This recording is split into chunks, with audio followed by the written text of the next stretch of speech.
నమస్కారము. Tenali 1 town police స్టేషన్లో Nazarpeta Indra towers ఆపోజిట్లో ఉన్నటువంటి రేకుల షెడ్ నంబర్ 2లో నిన్న రాత్రి సుమారు 11 గంటల సమయంలో ఆ ఇంట్లో నలుగురు ఉంటున్నట్లు, తల్లి తండ్రి అన్న తమ్ముళ్ళు ఉంటున్నట్లు, వాళ్ళ మధ్య ఆస్తి తగాదా జరిగినట్లు, ఆ క్రమంలో జరిగిన ఘర్షణలో కొల్లిపర కోటేశ్వరరావు అనేటువంటి అతని పెద్ద కొడుకుని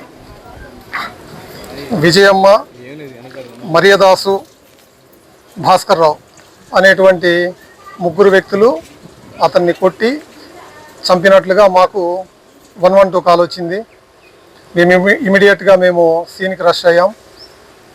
మేము వచ్చే సమయానికే వాళ్ళు కొట్టి చంపి బాడీని ఆటోలో తీసుకెళ్లే ప్రయత్నం చేస్తూ ఉండగా స్థానికులు అడ్డుపడి ఆపి మాకు అప్పగించడం జరిగింది. మేము ప్రియాంక అనేటువంటి ఒక మహిళ ఎవరైతే సర్కమ్స్టాన్షియల్ విట్నెస్ ఉన్నారో ఆవిడతో రిపోర్ట్ తీసుకొని కేసు నమోదు చేసి దర్యాప్తు చేస్తూ ఉన్నాం. మృతుడు ఆటో డ్రైవర్. అతను వీళ్ళకి కొల్లిపరలో ఒక 2 సెంట్ల ఇళ్ల స్థలం ఉంది. ఆ ఇళ్ల స్థలం అమ్మి ఒక 50,000 రూపాయల డబ్బులు ఇవ్వమని తల్లిదండ్రుల్ని ఒత్తిడి చేస్తూ ఉన్నారు. దాని మీద వీళ్ళకి ప్రీవియస్గా కూడా గొడవలు జరిగినాయి.